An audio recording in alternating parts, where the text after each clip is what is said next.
Assalamualaikum warahmatullahi wabarakatuh. Pada video kali ini kita akan membahas tentang uji hipotesis. Jadi kalau pada video sebelumnya kita membahas tentang pendugaan parameter, sekarang kita akan membahas tentang uji hipotesis. Jadi pada video kali ini yang akan kita bahas adalah yaitu yang pertama tentang pengertian dari hipotesis. Yang kedua, prosedur pengujian hipotesis. Yang ketiga adalah jenis-jenis dari hipotesis. Kita langsung saja kepada pembahasannya. Hipotesis itu berasal dari bahasa Yunani. Yang pertama adalah yaitu hupo, yang artinya lemah, kurang atau di bawah. Yang kedua yaitu tesis, yang artinya teori atau pernyataan yang disajikan sebagai bukti. Jadi hipotesis itu berasal dari bahasa Yunani, yaitu gabungan dari dua kata yaitu hupo dan tesis. Kemudian bisa kita simpulkan secara bahasa, hipotesis itu dapat disimpulkan sebagai dugaan yang sifatnya masih sementara. Jadi dugaan inilah yang akan kita uji kebenarannya dengan pengujian hipotesis nantinya, apakah diterima atau ditolak. Hipotesis statistik adalah pernyataan atau dugaan yang sifatnya itu masih sementara atau lemah kebenarannya. Maka ini yang akan kita uji nantinya dengan uji hipotesis, apakah kebenarannya itu bisa diterima atau tidak. Nah, ini pengujian hipotesis.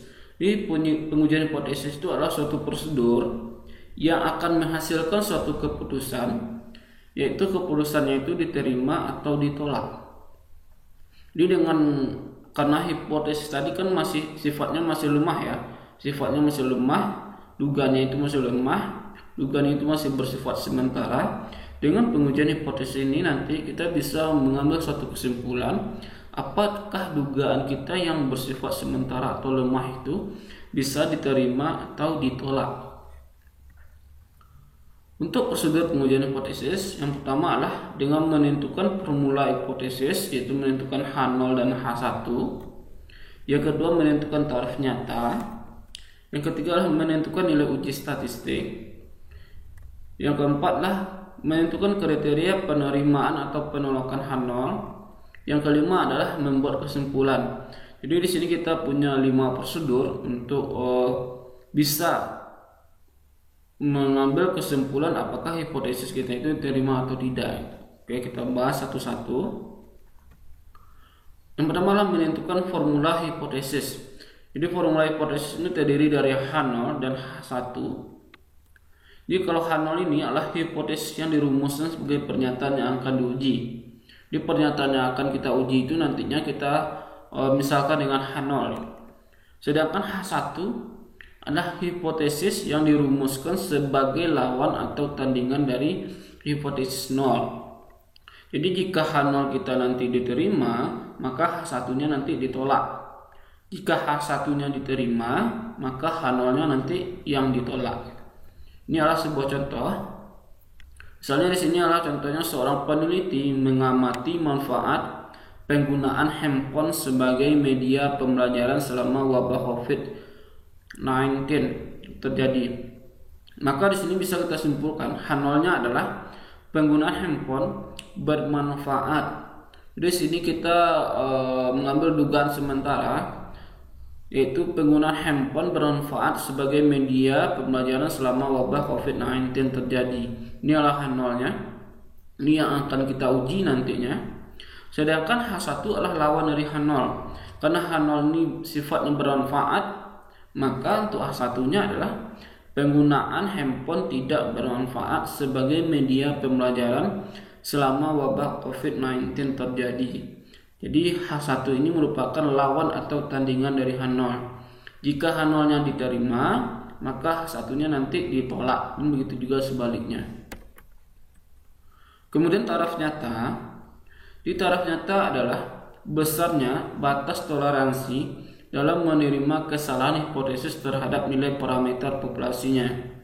Jadi ini adalah taraf nyata, ini adalah lawan dari tingkat kepercayaan. Taraf nyata ini kalau tingkat kepercayaan itu adalah suatu batas di mana kita meyakini bahwa parameter hipotesis itu pasti akan diterima. Kalau taraf nyata ini adalah batas toleransi menerima kesalahan hipotesis terhadap nilai parameter populasinya. Di lambangnya adalah alfa. Jadi semakin tinggi taraf nyatanya yang digunakan, semakin tinggi pula penolakan terhadap hipotesis nol atau hipotesis yang akan diuji. Jadi semakin tinggi taraf nyata kita, maka kemungkinan hipotesis kita itu atau hipotesis nol itu akan ditolak. Semakin tinggi pula untuk ditolak. Jadi nilai taraf nyata ini dinyatakan dalam bentuk persen. Nilai alfa sering digunakan 1%. Jadi jika alfanya itu 1%, maka nanti tingkat keyakinan kita itu adalah 99%. Jika alfanya adalah 5%, maka di sini nanti tingkat keyakinan atau tingkat kepercayaan H0 itu diterima adalah 95%. Kalau alfa yang di sini 10%, maka nanti tingkat keyakinan kita untuk menerima hipotesis itu adalah 90%. Jadi kita masuk kepada nilai uji statistik. Jadi nilai uji statistik ini adalah merupakan rumus-rumus yang berhubungan dengan distribusi tertentu dalam pengujian hipotesis. Rumus yang digunakan hipotesis akan dijelaskan pada jenis-jenis hipotesis. Jadi nanti ketika kita membahas tentang jenis-jenis hipotesis, kita akan menjelaskan rumus-rumus yang akan digunakan. Tapi di sini kita akan menggunakan rumus Z, yaitu X bar dikurang mu per tau. Kita akan menggunakan rumus Z yang umum. Kemudian untuk kriteria penerimaan dan penolakan H0, di sini kita yang pertama ada uji dua arah ya. Ada nanti uji dua arah, uji arah kanan dan uji arah kiri. Ini adalah uji dua arah. Kalau kita lihat pada kurvanya, di sini kita punya dua daerah di mana andai kata nanti Z hitung kita itu berada di daerah ini, maka nilai H0-nya itu ditolak. Jadi kalau H0 kita itu diterima ketika nilai Z hitung kita itu jatuh di daerah yang tidak diarsir ini. Tetapi H0 kita itu nanti ditolak ketika nilai Z hitung kita itu jatuh pada daerah yang diarsir ini. Nah, inilah kriteria penerimaan dan penolakan H0. Z hitung ketika H0 itu diterima ketika Z hitung itu jatuh atau berada di antara negatif Z alfa per 2 dan Z alfa per 2. Dengan kata lain berada di tengah-tengah ini pada daerah yang tidak diarsir. Sedangkan Z hitung jika dia itu jatuh atau berada di kecil dari negatif Z alfa per 2, oke. Z hitung kita kecil dari negatif Z alfa per 2, itu berada pada daerah yang diarsir ini, maka nanti H0 kita itu ditolak.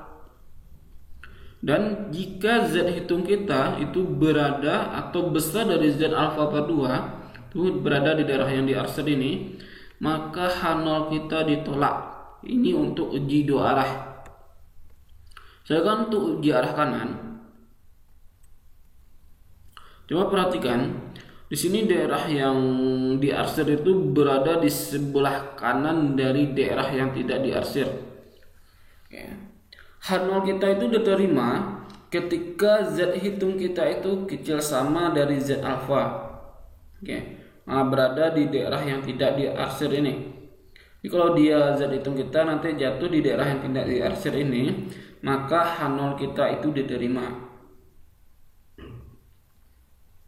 Tetapi jika Z hitung kita itu besar dari Z alfa, dia jatuh pada daerah yang diarsir ini, maka H0 kita itu nanti akan ditolak. Ini untuk uji arah kanan. Kemudian untuk uji arah kiri, coba perhatikan ini lawan dari uji arah kanan. Jika Z hitung kita besar dari negatif Z alfa, maka H0-nya diterima. Jika dia jatuh di daerah yang tidak diarsir atau besar dari Z alfa ini, negatif Z alfa, maka H0 kita nanti diterima. Tetapi jika Z hitung kita itu kecil dari negatif Z alfa, atau berada di daerah yang diarsir ini, maka H0-nya itu ditolak gitu. Ini untuk kriteria penerimaan dan penolakan H0 ada 3, uji 2 arah, uji arah kanan dan uji arah kiri. Kemudian barulah di sini kita bisa mengambil suatu kesimpulan. Setelah kita mengetahui apakah H0 kita itu diterima atau ditolak, maka nanti kita wajib membuat suatu kesimpulan yang mana menjelaskan bahwasanya di sana H0 kita itu diterima atau ditolak. Nah, jadi pada video pertama ini kita hanya akan membahas tentang pengertian dari hipotesis, dan yang kedua lah prosedur atau langkah-langkah dalam melakukan uji hipotesis. Di pada video selanjutnya kita akan membahas tentang jenis-jenis hipotesis, yaitu hipotesis rata-rata, proporsi dan sebagainya. Jadi jika ada yang ingin ditanyakan, silakan tulis di kolom komentar. Jangan lupa untuk like, komen, dan subscribe. Assalamualaikum warahmatullahi wabarakatuh.